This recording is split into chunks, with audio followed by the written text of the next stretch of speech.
Et c'est toute une transformation intérieure que vous proposez pratiquement. Oui, oui, c'est un chemin. Si on veut une paix durable, il faut que soi-même on soit en paix avec soi et qu'on accepte de tendre la main vers celui qui était un ennemi hier. Et ça, c'est un parcours qui est personnel, parce que on a bien vu d'ailleurs après la guerre de 14 qu'on a voulu imposer la paix, mais que la paix dans les cœurs ne s'était pas faite et qu'il a fallu une autre guerre pour qu'elle se fasse. Donc pour que la paix soit une réalité, il faut faire la paix avec soi-même pour pouvoir faire la paix avec les autres. Voilà, ça c'est évident. Guillaume, vous avez fait la paix avec vous-même, vous avez réussi avec votre famille ensemble, avec vos amis ensemble, l'écriture aussi vous a aidé, mais votre ami qui était employé dans une organisation n'a pas réussi, il s'est suicidé. Qu'est-ce que vous en pensez de ça? De ce chemin intérieur, de cette transformation intérieure qu'il n'a pas pu faire? On est dans un système qui...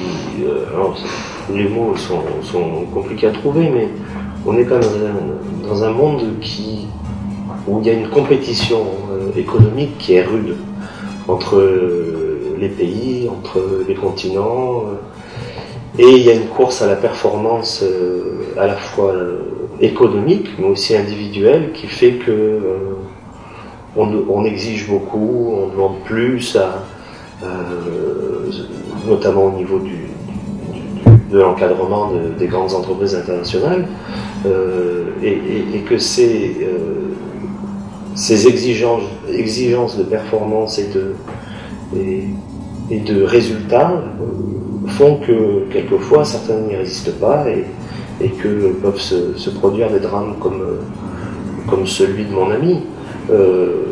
Je pense que la difficulté pour lui, ça a été à un moment de se dire qu'il n'était pas au niveau, que lui pensait qu'il n'était pas au niveau de ce qu'on attendait de lui et que ça allait se voir. Et que le jour où ça se verrait, tout s'écroulerait. Voilà. Que nous, ses amis, on ne regarderait plus de la même façon, que sa femme ne le regarderait plus de la même façon, que ses enfants ne le regarderaient plus de la même façon, ce genre de choses. Or, je pense qu'il faut tendre le cou à ce genre d'idées, à ce genre de système, parce que à l'enterrement de cet ami, personne n'a parlé du fait qu'il a fait X points de croissance en 2005 ou 2004. On a parlé de lui en tant que personne, en tant qu'être humain. Et il n'avait pas, lui, fait ce chemin intérieurement, sans doute, de s'accorder à lui-même une valeur qui dépassait une simple valeur de résultat, une valeur économique.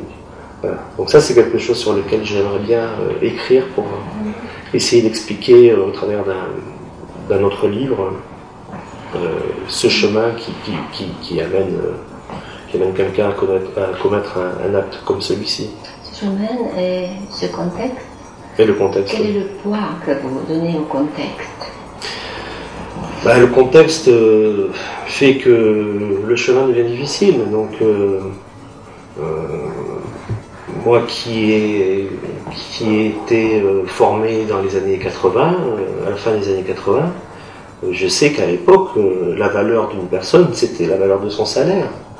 Alors aujourd'hui, les choses ont un peu changé, mais on continue à être sur des modèles de reconnaissance qui passent par la carrière, qui passent par le salaire, qui passent par la capacité à s'acheter des choses qui coûtent de l'argent.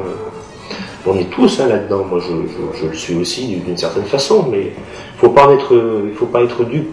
Il faut pas que ça vienne nous tromper. Il faut savoir que les valeurs humaines, c'est pas celle-là. Enfin, ce sur quoi on fonde nos vies, ça peut pas être sur la taille de sa voiture ou le niveau de son salaire. Ça peut être une partie de ça, mais l'amitié, elle repose pas là-dessus. L'amour, ça ne repose pas là-dessus. Et ça, le contexte a tendance la société a tendance à le nier. C'est-à-dire qu'on veut donner parfois le sentiment que on peut pas être aimable si on n'a pas d'argent, on peut pas être aimé si on n'a pas les moyens de vivre correctement, alors que c'est pas du tout ça. Enfin, pour moi, ce sont des sentiments qui n'ont rien à voir avec le niveau de vie ou avec le métier qu'on peut exercer ou le niveau de rémunération qu'on peut avoir. Et c'est toute une dynamique de vie que vous avez changée. Parce que vous vous êtes réveillé, vous avez vu. C'était comment ce moment? Ça a été d'abord le geste de cette amie qui m'a beaucoup marqué. Ça a été le fait de découvrir que j'étais malade aussi, qui m'a obligé à abandonner un certain nombre d'ambitions de ce genre-là. Et puis après, c'est simplement de regarder autour de moi, de voir que ma femme, mes enfants ne m'aimaient pas parce que j'étais directeur de ci ou directeur de ça, et qu'ils m'aimaient parce que j'étais comme j'étais, quoi. Voilà. Donc ça, c'est... j'ai été contraint de me rendre compte de ça par la maladie, par la mort de cette amie. Donc j'ai eu beaucoup de chance d'une certaine façon.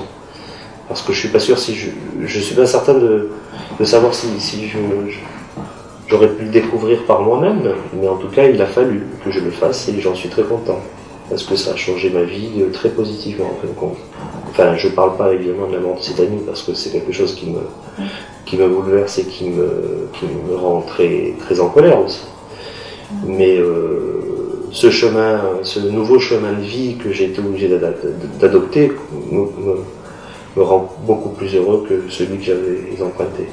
Et vous avez donc un projet pour un nouveau livre? Voilà, je suis en train de travailler sur un nouveau texte qui parlerait justement de ce sujet-là. Oui. Promettez-moi que vous me concédez aussi à ce livre pour la Roumanie, le droit. Dan Burcia a écrit un article qui, cette semaine, se trouve dans l'Observatoire culturel. Un article qui vous a touché plus que les autres. Ça a été, parce que d'abord c'est un article assez lent. Et en France, j'ai eu 2-3 articles comme ça qui m'ont vraiment touché parce que j'avais le sentiment que les journalistes qui écrivaient avaient parfaitement compris ce que je voulais faire, voire même mieux compris que moi parfois. C'est vrai, on a cette impression de... Eh bien, avec Dan Burcia, ça a été exactement ça. J'ai trouvé que son article était d'abord remarquable et qu'il était vraiment juste sur mes intentions, sur ce que j'ai voulu faire et là aussi, même au-delà de ce que j'ai voulu faire. C'est-à-dire qu'il a su comprendre ce que même moi je n'ai pas vu dans mon livre. C'est ce qui en fait sans doute aussi un petit succès, c'est que les gens s'y reconnaissent et ce n'est pas que mon histoire. Et lui a su voir ça. J'en étais très, très touché. En plus, c'est un très bel article, très bien écrit. Enfin, oui, c'est un article très bon avec lequel j'aimerais finir notre rendez-vous aujourd'hui, mais en lisant la dernière ligne de cet article qui dit « Il serait suffisant de lui donner à votre livre tout simplement le nom de livre à mettre dans la poche côté cœur. » Merci.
Merci.